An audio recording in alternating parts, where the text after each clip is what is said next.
दिवस झाले आम्ही गव्हर्नमेंटला टाइम दिलाय का ह्याला रिलोकेट करायला, कुठेतरी अजून टाकायला कचरा. कारण जे आता हे कचरा खूप मोठा प्रॉब्लेम झाला, आम्हाला ब्रीथ करायला होत नाही. असं हम इधर पढ़ने के लिए आए हैं, हम इधर रहने के लिए आए हैं, मरने के लिए नहीं. हमको सांस लेने के लिए अगर ऐसे बोलना पड़ रहा है तो हम इधर क्यों आए. हम दिवसाला 40 ट्रक, ट्रॅक्टर, हायवा गाड्या, मोठ्या गाड्यांच्या माध्यमातून किती दिवसाला 80 टन कचरा कमीत कमी त्या या नदी पात्रात टाकतात. Just the way we are supporting you, we do expect your support from अत्यंत खेळ वाटतो, अत्यंत वाईट वाटतं. अन्यथा हे मुलांचा जर अभ्यास ते बघत असाल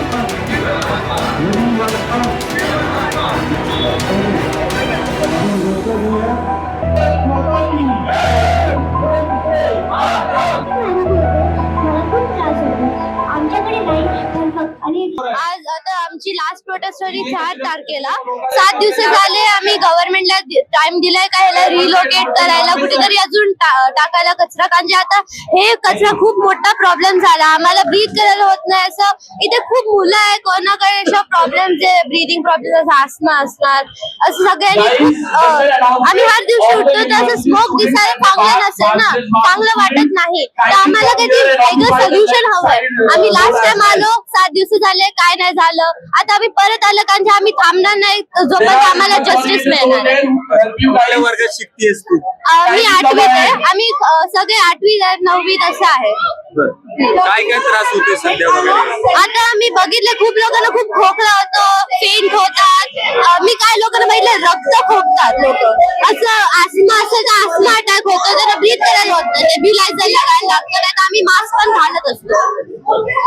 आता काय मागणी करतेस? आम्ही मागतोय का हे पूर्ण कुठेतरी नवीन परमनंट सोल्युशन हवंय. हे कचऱ्याचं कुंडी इथे 10 वर्षापूर्वी टाकलं होतं काही टेम्पररी सोल्युशन, पण 10 वर्षानंतर आता बघा लोणी खूप मोठी जागा झाली आहे, खूप लोक राहतात इथे, 20,000च्या वर लोक राहतात. आणि आता हे आपल्याला चांगलं नाहीये कारण जेवढे सगळे लोकांना हे प्रॉब्लेम झाला. आता अजून कुठेतरी चांगलं परमनंट सोल्युशन हवं, म्हणजे परत 10 वर्षांनी कुठे जाते तुम्ही 10 किलोमीटर पुढे टाकलं कचऱ्याचं कुंडी, 10 वर्षांनी परत तिथे कोण राहणार त्याला पण प्रॉब्लेम होता. कुठेतरी चांगलं परमनंट सोल्युशन हमारा कोणाला प्रॉब्लेम नहीं होता कि रख रहे हैं और उसको बाद में कुछ और लोग आते हैं उसको जलाते हैं, उसकी वजह से बहुत सारा धुआं होता है और कुछ कचरा वो नदी में भी फेंकते हैं. हमारी नदी ब्लॉक हो रही है, कचरा आ रहा है, उससे धुआं आ रहा है. हम सुबह उठ के कुछ दिखता नहीं है क्योंकि धुआं इतना सारा आता है. हम इधर पढ़ने के लिए आए हैं, हम इधर रहने के लिए आए हैं, मरने के लिए नहीं. हमको सांस लेने के लिए अगर ऐसे बोलना पड़ रहा है तो हम इधर क्यों आए. हम तो चले जाते ना वापस घर, हमारे घर ऐसे रह रहे हैं. हम कचरा नहीं है, हम डस्ट भी नहीं है, हमको जीना है यहाँ पे.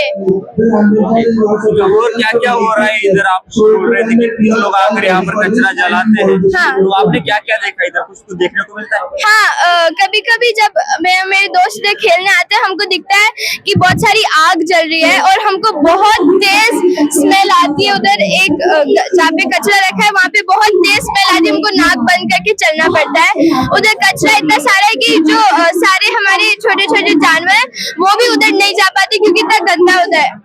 हाँ, उधर कचरा भर रखा है, उधर की जो नाला है वो भी भर रखा है और हमारी नदी भर रखी है. हम उधर जाते हैं, नदी को देखते हैं तो हमको नदी के पानी की जगह कुछ और दिखता है. हमको जो चाहिए वो मिल नहीं रहा और हम इधर मांगने आए, हमको बचा लो. ये बोर्ड पे लिखा है कि we don't want to die. हाँ, क्या कहना चाहते हैं? हम कहना चाहते हैं कि ये जो हेल्थ प्रॉब्लम्स हम सबको हो रही है, जैसे अस्थमा हो रहा है, कुछ लोगों को सांस नहीं आ रही, कुछ लोग हैं जिनको चश्मा है उनको दिख नहीं रहा क्योंकि इतना ज्यादा स्मोक है. हम कह रहे हैं कि हमको मरना नहीं है, हमको पढ़ना है, हमको बड़ा होना है, हमको अच्छे से जीना है. लेकिन ऐसा अगर होता रहेगा तो हम नहीं जी पाएंगे. हमको कुछ हमारे लिए कुछ करो. और हम बस ये पूछना चाहते हैं अच्छे से कि गवर्नमेंट को कुछ करना चाहिए, एक परमानेंट सोल्यूशन जैसे इसने बोला था. ऐसे हमने 7 दिन जब दिए थे हमको लगा था, हमको सच में लगा था अब वो चला जाएगा, सारा कचरा चला जाएगा और हम अच्छे से रह पाएंगे, लेकिन वैसा नहीं हुआ. और अब हमको सच में नहीं लगता कि गवर्नमेंट कुछ करती भी है. तो अगर गवर्नमेंट आप कुछ करते हो तो करो, क्योंकि ऐसा लग रहा है कि आप ऐसे ही पड़े हो वहाँ पे. MITने इथे 2002 साली ही जी राज कपूरची जागा 100 एकर जागा घेतली आणि इथं मोठं शैक्षणिक संकुल उभं केलेलं आहे. गेले आता 22 ते 20 वर्ष झाले. या संकुलामध्ये एक विद्यापीठ आहे, MIT ADT आर्ट डिझाईन आणि टेक्नॉलॉजी विद्यापीठ आहे. याबरोबर आमचं विश्वशांती गुरुकुल आहे, CBSE स्कूल आहे. अशा प्रकारे या संकुलामध्ये आज 20,000 मुलं शिकत आहेत. वेगवेगळ्या फार KG पासून PG पर्यंत मुलं शिकतात. इथं 2,500 ते 3,000 कर्मचारी आहेत आणि इथं विश्वशांती डोम आहे की जो सगळ्या जगामध्ये मोठा डोम आहे, मोठ्या डायमीटरचा डोम आहे म्हणून ज्याची प्रसिद्धी आहे असा डोम आहे.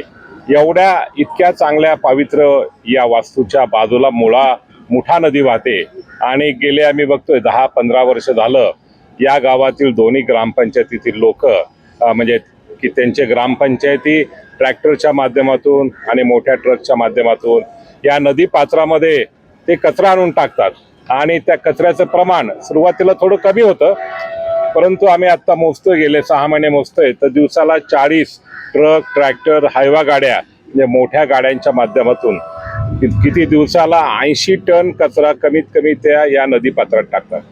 80 टनाप्रमाणे जर आपण बघितलं तर महिन्याला 2,500 टन कचरा या नदी पात्रामध्ये टाकतात.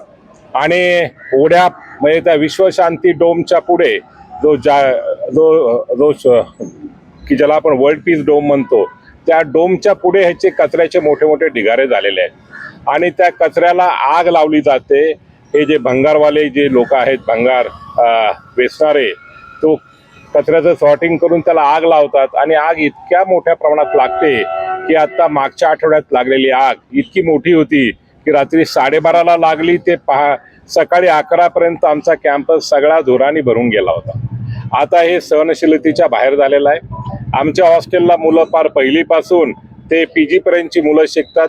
हॉस्टेलमध्ये राहणारे मुलांची संख्या 5,000 आहे आणि इथं आमचे 1000 कर्मचारी आणि त्यांचं कुटुंब राहतं. इतका प्रश्न गंभीर झालेला आहे म्हणून आम्ही त्यांना वारंवार विनंती केली, परंतु दुर्दैवाने असं सांगावंसं वाटतं की या ग्रामपंचायतीची मानसिकता नाहीये की बुलडोज करून की आम्ही इथंच टाकणार आणि तुम्ही अडवणार कसे, असा एक त्यांची. तुम्ही प्रशासनाला पत्रव्यवहार नाही केला? आम्ही खूप पत्रव्यवहार केले. आम्ही दोन्ही ग्रामपंचायतींना गेले 15 वर्ष पत्र देतोय, सगळे केले.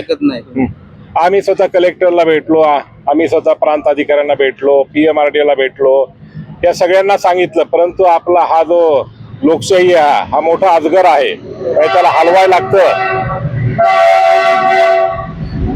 आणि लोकशाहीमध्ये आंदोलन करणं हे मोठं अस्त्र आहे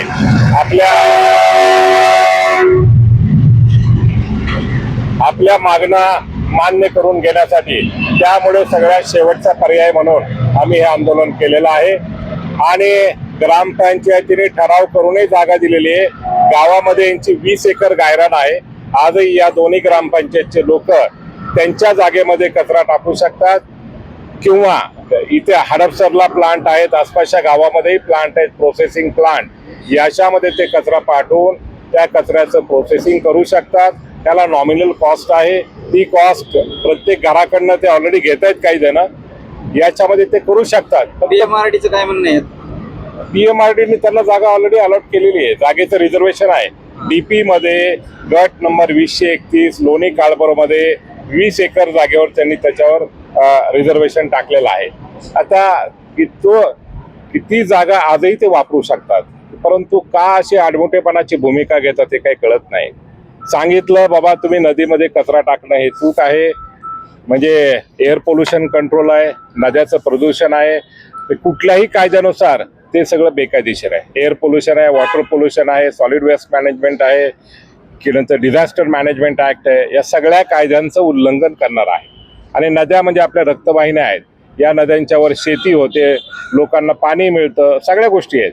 आणि असं असताना या गावच्या इतक्या म्हणजे पुणे शहराजवळच्या एवढ्या आधुनिक गावांनी असा मानसिक दृष्टिकोन ठेवणं हे अतिशय चूक आहे.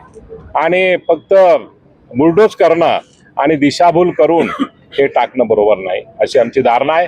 शेवटी आमचा पर्याय की जेव्हा डायलॉग संपतो म्हणून हा पर्याय आम्ही निवडला की आमची मुलं आंदोलनाला उतरली. आम्ही त्यांना काही प्रोत्साहन दिलेलं नाही, परंतु त्या आंदोलनाला आज इथं बसलेले आहेत. हे आणि असं आंदोलन बेमुदत चालणार आहे, त्याला काय आम्ही काही थांबणार नाही.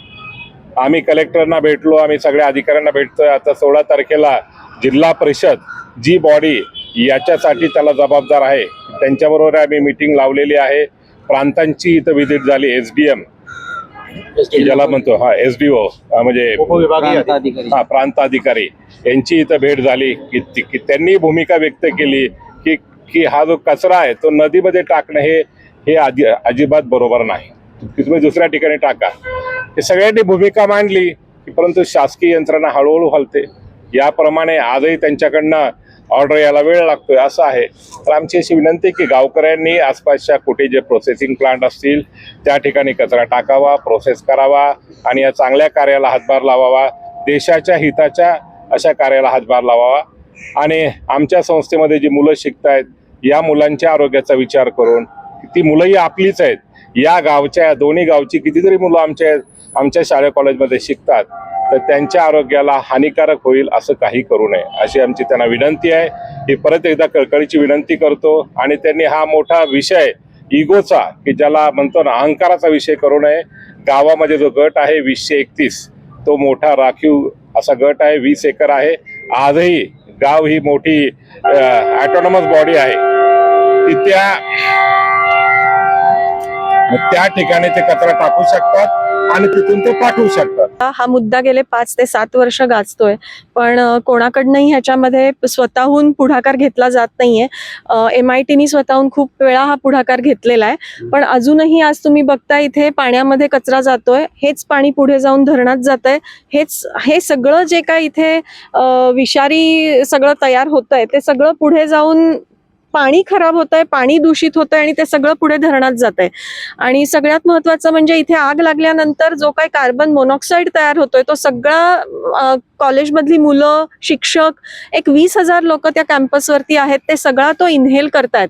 मागच्या आठवड्यात जेव्हा आग लागली होती तेव्हा काही मुलांना आम्हाला हॉस्पिटलमध्ये तातडीने दाखल करावं लागलं. आणि ह्या सगळ्यासाठी सेल्फ ड्रिव्हन अशी काहीतरी ह्याच्यामध्ये ऍक्शन पाहिजे, जी ना गव्हर्नमेंटकडनं होतीये, ग्रामपंचायतीकडनं पण होत नाहीये. म्हणून शेवटी नाईलाजानी मुलांनी आता ह्याच्यावरती एक आंदोलनाचा मार्ग पर्याय निवडलेला आहे. तर आम्हाला काहीही करून ह्याच्यात मार्ग काढून हवाय.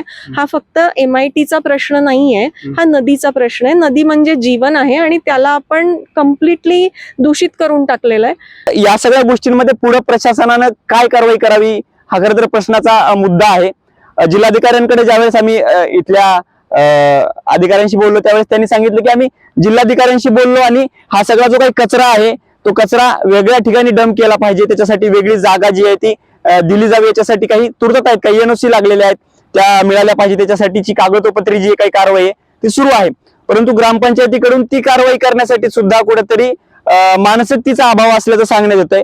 म्हणजे काय तर एकीकडे विद्यार्थ्यांच्या शिक्षणासाठी पालक महाराष्ट्र नव्हे तर देशामधून या विद्यार्थ्यांना इथे पाठवतात आणि या विद्यार्थ्यांच्या आता सध्या जगण्या मरण्याचा प्रश्न खरं तर गेल्या काही दिवसांपूर्वी उपस्थित झाला होता. मोठ्या प्रमाणामध्ये आग लागल्यानंतर जे आहे ते सुरक्षेचा प्रश्न देखील ऐरणीवर आला होता. यावरती आता प्रशासनानं डोळे झाकून बसणं म्हणजे या विद्यार्थ्यांच्या जीवाशी खेळणं असेल. प्रशासन कशा पद्धतीने याच्यावरती तोडगा काढतं, ग्रामपंचायत नेमकी काय निर्णय घेते आणि विद्यापीठाकडून काय पावले उचलले जातात हे पाहणं तितकंच महत्वाचं असणार आहे. परंतु सध्या तरी हे विद्यार्थी आंदोलनावरती ठाम आहेत. कॅम्पस देखील आम्ही आंदोलन करू अशा प्रकारची जी आहे ती घोषणा करून बसलेली आहे. तुम्हाला या सगळ्याबद्दल काय वाटतं, यामध्ये चूक कुणाची आहे आणि प्रशासनाने यामध्ये काय कारवाई करायला पाहिजे? तुमची जी काही कमेंट असेल ती कमेंट करून नक्की कळवा आणि पाहत राहा नवराष्ट्र. नवराष्ट्रासाठी निखिल सुकरे, पुणे.